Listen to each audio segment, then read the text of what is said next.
Should we start? I don't know. Come on, we've spent about Do we have to? 10 minutes. Well, I've been recording it all anyway. Oh, have you? Who were you slagging off? Oh, no. What did I say about Ree? Okay, this is it. Breakdown, come on. Hey, come on, Madonna. If you come on, boy, I've been waiting for somebody to pick up my straw. Bam, we're starting. Okay, Andy, at last, welcome along to your own podcast. Yeah. It's a CrossFit Llanelli podcast and you've never been on it. Never Other been than- invited. I had to ask you. Well, this is true. Other than a little sound bite, something about wall balls or something I made you say, but I don't know what you're talking about. Finish with 100 wall balls. that's the closest you ever got to it. If people don't know, it would be reasonably weird that you're a coach at CrossFit Llanelli. You're one of the owners of CrossFit Llanelli. But when you start off by telling us how you discovered CrossFit in the first place.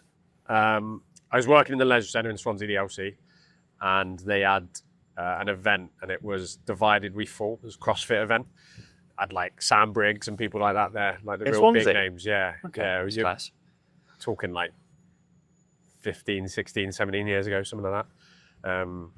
Matthew Evans, that used to own Velocity and his seminar staff, run the comps. So it was at his gym, and then it was the first year he sort of stepped it up big to the LC, and I was working at the LC, and I remember seeing people like Sam Briggs and stuff. I was like, this looks pretty cool, I want to give it a go. And I actually found it, CrossFit Port Talbot on Groupon for like 10 sessions for 10 quid. So I went and gave it a go, and yeah, rest is history. It was there for a year. CrossFit Port Talbot is not still a gym. It's not a CrossFit gym. No, it's not a CrossFit gym anymore. It's still there, but it's not a CrossFit gym. Okay. Do you remember what your first CrossFit workout was? I remember doing like my own ramp and going through the movements, and I got a funny thing. It was something like 150 kettlebell swings for time, and every time you broke, you had to do like 5 or 10 burpees or something. It was, yeah, And that made you coming back for more. yeah. I'm not sure why. I don't really know. It's just one of those things. So when did you make the shift from Port Talbot, Swansea Leisure Centre, down to Llanelli? After about a year in Port Talbot, maybe less than that, I did my level 1, and then I moved to Gosainen, started going to Velocity for a bit, and then I met Ree at a competition, and for a while she wouldn't let me train her. And then when we moved in together, she said I could train in this gym, so I started coming. And I originally came to a couple of Saturday morning team wars, got paired with Kev Jeans. Was she embarrassed to let you in, or Possibly, I don't know. I mean, at the time I was better than her, but that might not be the case anymore. Ah, okay. So you were encouraged to do the L1 early on then? Not really. It was just like my inquisitive side wanting to know more and understand more about it. I was just like, this is probably the best way to learn more about it. So I booked it myself. It was all off my own back. And then I had a couple of coaching hours, but not a great deal. Yeah. So I chose to do it myself. What do you think that it was about CrossFit that really, once you start, so you obviously saw Sam Briggs doing it, Monster. You did a couple of workouts, you got involved in it. What was it that like really drew you in and made it something which still 15, 16 years later, you're pretty deep into because you own a gym, you still come to the gym, you're doing your L4, you're progressing along that ladder. I just think it's the challenge. Like I did the whole Monday bench, Wednesday back, and all of that sort of stuff. And it's just repetitive and boring. Whereas like other than benchmark workouts, we don't really repeat the same thing. There's always something challenging. It never gets any easier, just more technical, or you work harder. So I just think that you get addicted to the way it makes you feel, I think. Yeah, I think that's true. I think there is like a weird satisfaction to just being worn out, like not in that sense, but like having almost like every time we come to the gym, we get to achieve something. Yeah. And there's like a satisfaction in having like completed something maybe you didn't think you could do, that you wouldn't have chosen to do. Like for me, I know I'm interviewing you, but for me, that's like one of the biggest things is life hands us things that we don't choose whether we can do them or not. They just come up in life and you have to do them. And so kind of like there is that sense for me in CrossFit of you come and you just do something and it's different, it's varied, you never know what's going to happen, although maybe we can come on to that in a second. And you just, if you've made a decision, I'm going to class or what have you today, then you've just got to overcome it no matter whether it's something that's in your wheelhouse or not, or what have you. And like having that satisfaction that comes from doing that for me is like a massive part of it too. I think the group suffering helps as well. Yeah. I think like suffering with people you know, and like because it's CrossFit, it's all the same people. Like you very rarely walk into a class and don't know everyone unless they're really new. So kind of you've got that relationship with them, and then you suffer together. It's a bit like, you know, in the army and the sort of group suffering. I was watching a clip this morning actually, doom scrolling before coming to the gym, and do you know Keith Knapp? No. He owns. He used to work for CrossFit in like media or marketing or something. He's got a gym, CrossFit Fairfield or something, and he was on the local news because they're going to do the world's toughest mile in wherever he is, Cincinnati or something like that.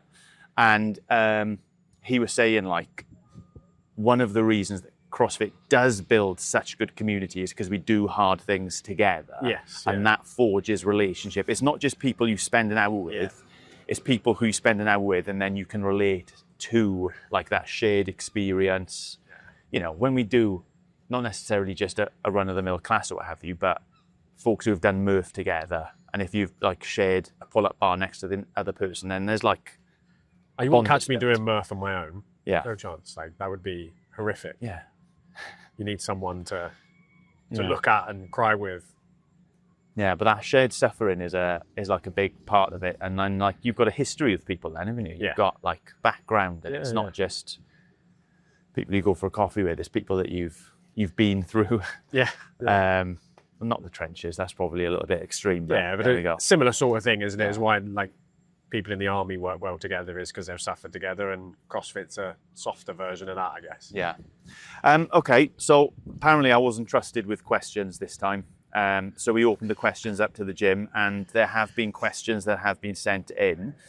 And one of them revolves around the L4 that you're studying for, training for. The question is Andy going to join the CrossFit seminar staff if he passes the L4? So I love the presumption that you may not pass the L4. I heard that it is solid. Yeah. It's by no means like pay your money, do the classes, and then you get through it. But like answer the question, but also like what is the L4? What are the L tiers of CrossFit and education? So level 1 is just your sort of basic introduction, foundational movements. Level 2 goes a bit deeper into coaching, seeing and correcting. And then level 3 is like a knowledge check, just 4-hour exam with a load of stuff to read and learn, CrossFit methodology, that sort of stuff. And then level 4 is back to coaching. So you submit videos, and the top people, the like cream of CrossFit, give you feedback, and then eventually you get to a point where you submit a video and the training team review it and say whether you're level 4 or not. It has no relation to being seminar staff. That's not my decision. I think that's something that you get invited to do. If the invite came, I'd love to do it, but it's not something that is related at all. Yeah. So all those qualifications then, they're like provided by CrossFit. They're kind of like the pathway to like having better coaches coaching CrossFit. So like coaching really comes to the forefront in level 2 and level 4, but there's knowledge and like practical stuff in 1 and 3. So I guess that is like a springboard to answer the question about like why coaching is such a integral part of CrossFit. Yeah, I think it's the most important part, isn't it? You can go to any gym and they can program anything, but can you be coached? And I think that's what sets CrossFit apart, is the quality of the coaching. It seems to get slagged off all the time, and you know, weightlifters hate CrossFit or whichever. But I think you won't get better coaching than you will at a CrossFit gym. So like for me, it's always been a kind of a question mark, because I love having someone who tells me what to do. I mean, I guess that's like having programming provided, but then like someone who is in my ear, just having a little look at something that I'm doing right, commending, wrong, kind of pointing out what have you. But as well in CrossFit, there is like in wider CrossFit or like original CrossFit, there is like the idea of the garage gym and people just finding the workouts on CrossFit.com and doing it themselves. So like, is coaching like fundamental to CrossFit, or is it just like, oh, do you know what, CrossFit, which is this thing, can be done better if there's coaching involved in it? Yeah, it definitely can be done better. I think, that was how it started. It was all garage gyms, and people just finding it on CrossFit.com, and that works. But coaching does make it better. I mean, most people, unless you're, Superman, you're not going to learn a ring or a bar muscle up without a little bit of direction. So I think that does help. And also, like, something in the level 4 that I've never really picked up on before is like the threshold training. So having someone to say, let's go heavier, let's go faster, 3, 2, 1, pick that bar up, I think are all things that you wouldn't do. I train quite a lot on my own because it's around coaching, and there's no way that, because I haven't got a coach and because I haven't got other people in training with me, that I necessarily hit the right intensity or get corrected on stuff, especially when fatigue sets in and there's someone to say chest up or sit back into that squat or whatever it is, just to reinforce that when you're fatigued. So I think, it is integral. Not necessary, but it definitely enhances the experience. Oh, yeah. I mean, I'm fortunate enough, built myself a gym in COVID in the house, and there's no way that I can match the intensity at home as I do in the class. Like, it's just night and day, the difference. Yeah. Men will die for points, won't they? So like, just I love the person that. next to you, Yeah. I mean, men and women will die for points, That is 100% true. So we've got a big coaching staff here in the gym. Yeah. And quite a big membership. Charlotte and I, whenever we go on holiday, we find the local CrossFit gym and we go along to that. And I got to say, we've got one of the nicest gyms that I've ever been to. Like, well equipped, nice space, good members, good coaches, what have you. But just like in CrossFit, we want to see progress personally. Like, we have markers, we have goals that we want to achieve. Like, one of the questions is, where do you see the gym in the next 3 years? Like, do you have a vision for,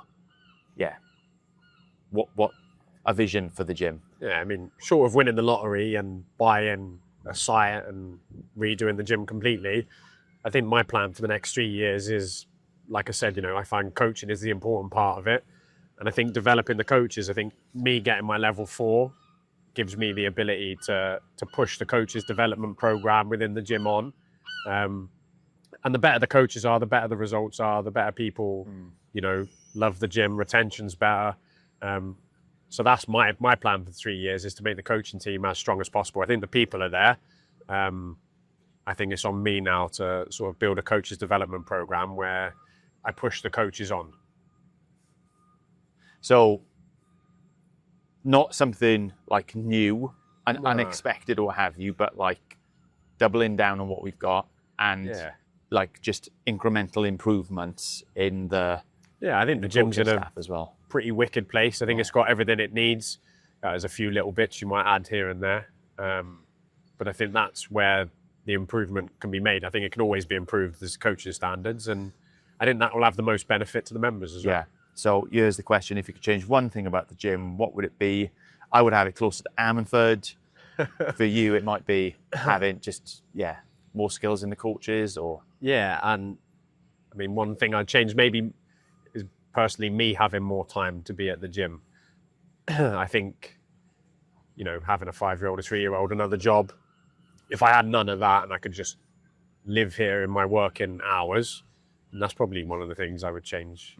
So I could spend more time here, push the coaches on, coach more myself, those sort of things. Okay. One question here is, could we have another class during the week that's like a sweat class?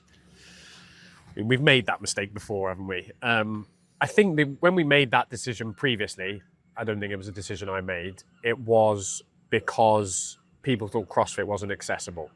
And I think that was it was an issue. Like, CrossFit was all about the games. They didn't shine a spotlight on the real people who come to a CrossFit gym. I think we've done better at that now with redoing the social media, and I think CrossFit are doing a better job of that now. So I don't think we need it for that reason anymore. But I also don't think you need it if you're doing CrossFit. So I think people maybe get mixed up with like a hard, sweaty class being more beneficial than Fran, for example. But I think we go long, we go short, we do everything that CrossFit prescribes. I don't think there's any need to have like an hour sweatathon or anything along those lines. So what's the difference then between having classes like Olympic weightlifting class, which is different to CrossFit, if that makes sense, or we've had some master classes when people have been teaching, if I start naming them, I'll forget one and I'll get in trouble, but like having the specific niche thing. Yeah. I remember back in the day, I used to like come into the skills class and things like that. So Yeah, what's the difference between that and saying like, okay, fat burn hour every... I think it's a skill, isn't it? Like, so if you're working on a skill, whether it's Olympic weightlifting or ring muscle ups, it is an addition to developing your CrossFit. I think like going long just for the sake of going long when we already have a quite balanced program is a pointless task. But if you're doing something that is helping you with your CrossFit, like a skill, then I think that's different. You know, I think people only need to do CrossFit the hour a day, and then the rest of the time should be playtime. So if you want to stay extra and do playing on the rings and learn to do a ring muscle up, or working on your Olympic weightlifting technique, I think those things can be added to the program. But I don't think there's any need to add an hour-long sweat class if we've already gone long. Yesterday we did a 25-minute AMRAP and those sort of things. So we already cover that base. Yeah. So playtime is a good springboard there. So it could be just like you do your hour-long class and then you grab your bike and you go out for a cycle. Because one of the questions is, what are your thoughts on cyclists? I'm wondering whether that was written by a cyclist or someone who hates cyclists. No. I think it was written by a cyclist. Someone I was talking to the other day. They're not my favourite people. I mean, if they stick to cycle paths, it's all right. But why has it not got an engine? We are the engine. We are the machines. Fair point. But motorbike, yes. Push bike, no. Even though they've just had cycling in the games. Yeah, I mean, it's a good... Yeah, I don't know, I can't argue with it, can I? Yeah. It's the lycra lot, isn't it? Oh, okay. Yeah. Hold up the roads and stuff, Okay. So it's the culture maybe more that you've got an issue with rather than the act of cycling or something like that. I mean, everyone knows I love James, but he's a cyclist. Okay. If you could give... I don't even think I read this question. If you could give every member one piece of advice, what would it be? That's a good question. One or the other. It would either be do your level 1, because I think that's a great way to understand and get exposed to some of the best in the business. Or probably one that's more to everyone is don't chase RX. So I think people come into the gym and they just want to do it as prescribed. But I think more importantly, we want to hit the stimulus of the workout. So doing Fran RX and it takes you 10, 11 minutes, that doesn't impress me. Whereas if you do ring rows and an empty bar thruster, you do it in 3, 4 minutes and then you're on the floor, you've like absolutely peaked. You've hit the perfect stimulus, intensity's bang on. That's more impressive to me. So I think like maybe aim for stimulus rather than this RX sort of mythical beast thing that everyone loves to do. I get like the point is to get everyone to RX, but I think there needs to be a bit of patience. Mm-hmm. I think one of the big mindset shifts that I had was understanding that, and I think we do it a lot more with Mayhem than we used to with CompTrain. I don't know whether that's true, but you didn't just have the time cap. And I was always aware that if you went over the time cap, you haven't done an RX. Yes, yeah. But having like the target window is part of the prescription. Yeah. So you can say, it's 60 kilos, it's this many calories, and it's 14 minutes. Like we focus on the weight and the calories as being RX, but we like ignore the target time is RX as well. Yeah. And I think that kind of goes both ways too, that if you end up doing it in like half the time, then it was as prescribed. That's not what it was intended to be. That's a bit like the threshold thing. If someone does it in half the time that I've planned in my head or Mayhem have planned, they've not gone heavy enough. But then the same applies if someone's gone 60 kilos, everyone else has finished, packed up, left, and they're still going. They've not done it RX either because they've missed the stimulus. So on Tuesday evening, it was that ridiculous toes to bar thrusters workout. Oh, yeah. And I was kind of like a little bit embarrassed because I scaled the thrusters not only from RX to intermediate, which, you know, I'm fine with, to be honest with you, but like beyond that, and I was just like, I think empty barbell is going to do me on this. Yeah. That's such a long workout. But I was so thrilled that I pushed myself, like I had worked to threshold throughout it, and I was bang in the middle of the time window. Yeah. I was like, that's exactly what you want. I've nailed that. There's nothing to be embarrassed about there. That is what the workout was supposed to be. And for me to do it, that equaled 20 kilo bar. Yeah. I've scaled plenty recently, and like it doesn't bother me. I think that's where people need to get to, is like, what would bother me more is that I've not hit the stimulus. So if people can get to that point, I think that's more beneficial. And I think that's probably the bit of advice that a lot of people could use. Yeah. Here's another fun question. If you could have just one piece of gym equipment for the rest of your life, what would you choose and why? Barbell. Just because like power cleans and then maybe some body weight stuff if I feel like changing it up. But I just do power cleans. Yeah, agreed. For a long, long time. You know, maybe a set of rings would be nice as well. But there's one piece, and you would prioritize, well, not prioritize, you would choose a barbell, and that includes the weights, obviously, over the rings. Yeah. Yeah, there's just something about ripping a power clean that just feels good. Yeah.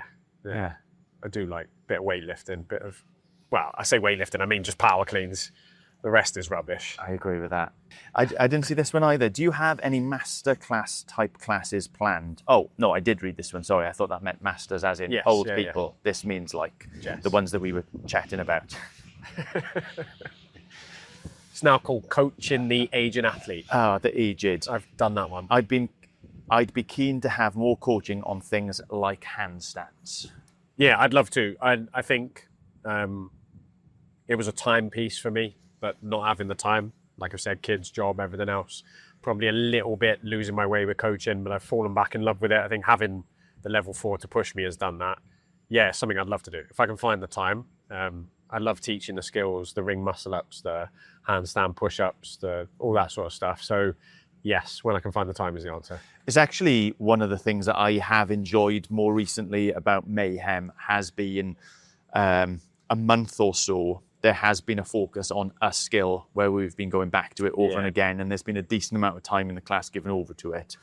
I do understand that if you don't train necessarily on that day of the week, that like there's stuff that comes up that I miss because I'm set in my ways about when I can come. I've just been fortunate that I think it was for Tuesdays for the longest time there was stuff consistently going on.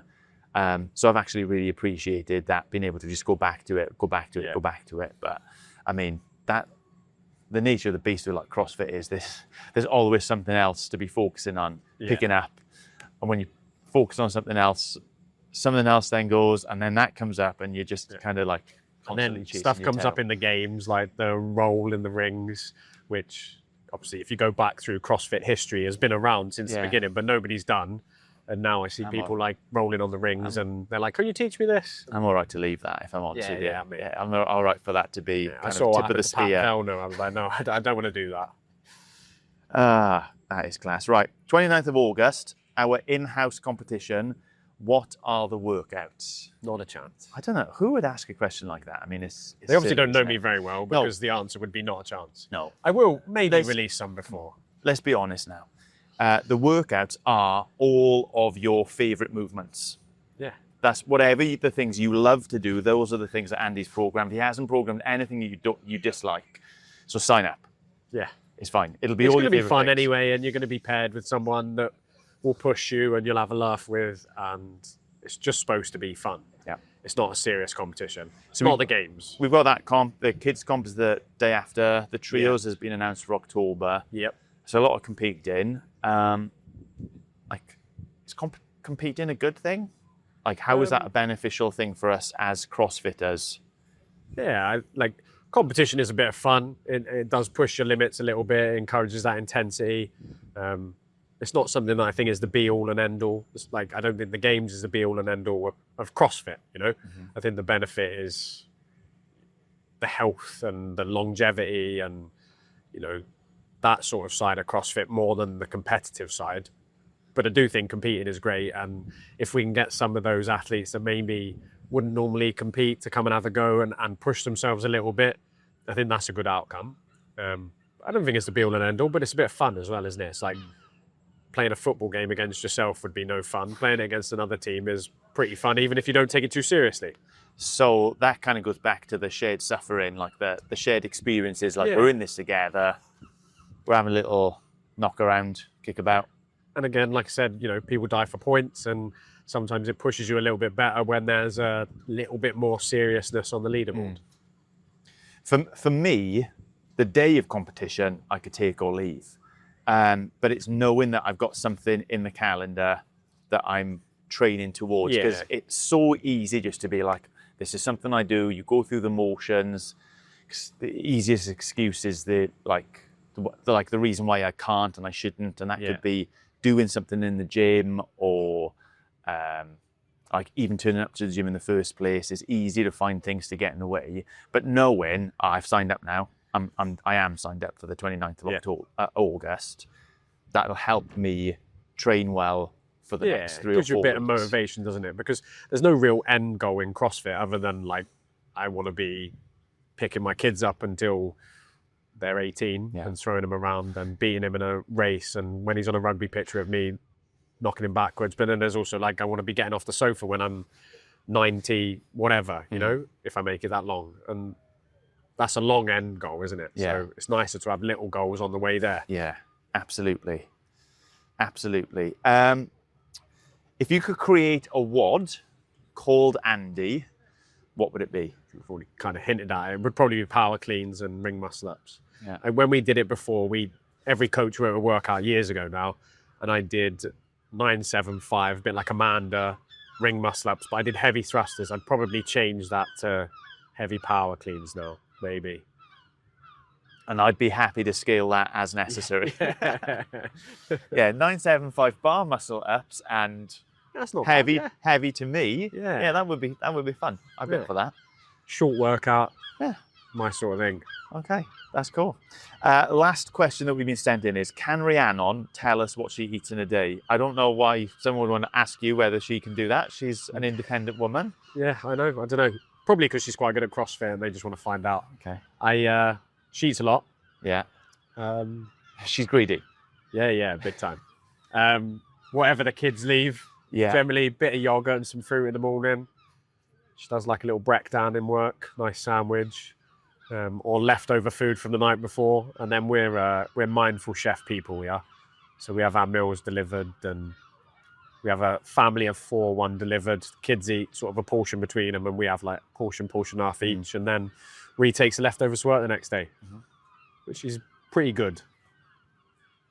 Okay, maybe we can do another podcast. Eat with Ree. You could ask Ree. We'll keep. I'll get Rhiannon video to diary. Keep a food log of everything she eats in a week or 2 weeks, and then we can break it down and chat meat and through vegetables, nuts and seeds, some fruit, little starch, no sugar. She keeps intake levels to support exercise, not body fat. That's how she eats. Good. That is the official line. I've asked you this on a personal level before. I don't know how much time we've got left on the podcast, but obviously what we do in the gym is kind of like the movement-based side of CrossFit. But you've just quoted the beginning of Fitness in 100 Words. Yeah. If anybody's seen the CrossFit pyramid, the bottom part of it is nutrition. Yeah. So I'm going to ask you, can you be a CrossFitter? Can you say you do CrossFit if you're not intentional about what you put in your mouth? So I don't mean restrictive. I think I asked Ree this question before. Not restrictive, but like intentional. So some fueling, abstaining from certain things, intentionally taking protein or what have you. Yeah, it's the base of the pyramid, so everything sits on top of that. I do think the beauty of like doing CrossFit is it gives you that motivation. So sometimes I think although nutrition is the bottom of the pyramid, I think that doing CrossFit sometimes like sets the fire in the nutrition bit. It gives you some direction. But yes, I think your nutrition has got to be on more than it's off. You know, there's some mistakes in my nutrition. I don't doubt that. I know that. But I think you've got to certainly fuel yourself to a level and restrict yourself, you know, to support exercise, not body fat. If you're consuming too much, it's pretty obvious you'll put weight on. And that the quality of the food and avoiding sugar, those sort of things are all important. I don't think you have to do it perfectly to be a good CrossFitter. No, I'm not talking about being a good CrossFit. I'm just saying, if like in your head, CrossFit is doing a girl workout once a week, doing a heavy weightlifting session once a week, signing up for the Open, that's me, that's CrossFit. But you just don't ever consider what you eat. You eat like crap. You drink all the time. Oh yeah. No, are you a CrossFitter even? No, No, I don't think so. But there's got to be a balance, though, hasn't there? Correct answer. I remember finishing my level 1 and having a beer with all the seminar staff and participants. Like, so I think there's a place for both, isn't there? Like, life would be pretty boring if you didn't have that brownie after your meal out on a Saturday night for your anniversary. But yeah, if you're having a slab of brownie every night, washing it down with God knows what, then yeah, you can't really call yourself a CrossFitter. Correct answer. Yeah. Thank you very much. I don't think you agreed with me last time I asked it. I think you pushed back on me a little bit more. Yeah, smash in. Andy, are there any questions that you wish had come in through the portal? No, I don't think so. I don't know. I mean, some of them I'd like to put back to you, like as in what would you like to see the gym doing in the next 3 years? And if there was one thing you could change about the gym, what would it be? Oh, so I'm well down with the idea of improving coaching across the board. Yeah. When you messaged me to say you're doing the L4, I was like, this is great. I love this. But at the same time, I was thinking, but Andy never coaches me. Yeah. It'd be more valuable to me, that's being selfish, if the people who were coaching me regularly were higher level. So for me, it would be like across the board, the levels, and that could be like an official qualification, or it could just be like the in-house, the standards that we keep, not just one another in our movement, but like in the coaching and what have you. I love that.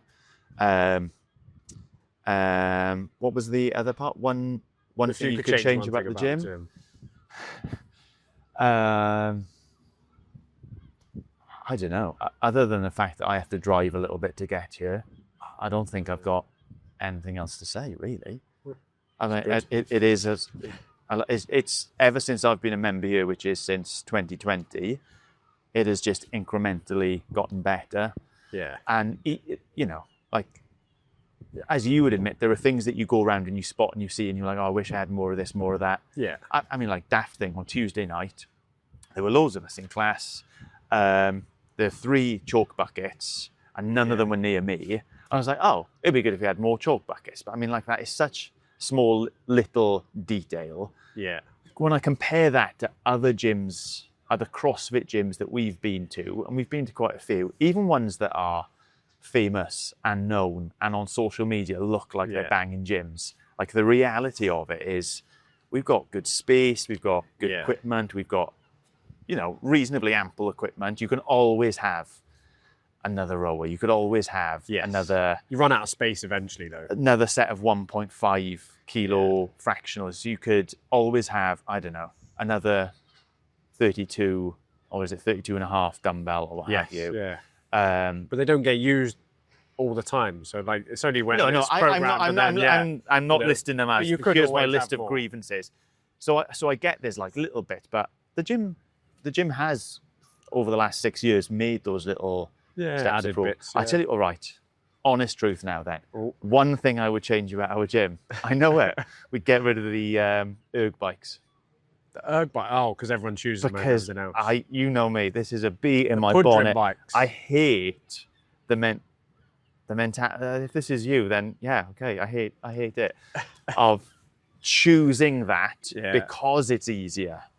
Yeah, my favourite thing is in the warm-up when it's like 2 minutes in the machine and everyone runs for the bike ergs and they all move before I'd finish briefing the workout. And I was like, come back here, you can all go on echo bikes now. I remember when we got them and it was like, oh, this is the best thing. We can use bike ergs now. And it's like, no other erg exists. Yeah. Sad. But I do love an echo bike, actually. I don't. So there it is. I'm Don't love an biased. echo bike. Okay. Any other ones you wanted to put back to me? You know, I'm always happy to give my opinion. No, I don't think so. Yeah. Did you got anything to add? No, I don't. Other than sign up for the in-house. The more the merrier. It'll be a banging day, and it'll be even better if we've got even Everyone more doing people it. Yeah. signed up, involved, making a noise. Julie and supporting. Dav have signed up, so there's like no excuse for anyone else, really, is there? Yeah. When you pair people up for the in-house, Yeah. and the WODs are going to be like accessible so that everyone can do them, are there going to be scales for those who need to have the scales, or is it going to be like, I mean, Yeah, in my head, is it, I need is to a work it burpee, out a little bit. like doesn't need to be scaled, No, or does no, it for some no. people? I don't think a burpee will need to be scaled. And would you for scale anyone. it for the people who are more RX than most of our RX people? Does that make sense? Like, are you gonna? You're Do a not doing burpee it. back? Well, something like that, but just be like, I want to do it. I want to do it as long as there's not an odd number this time, like there was last time. I'll be doing it.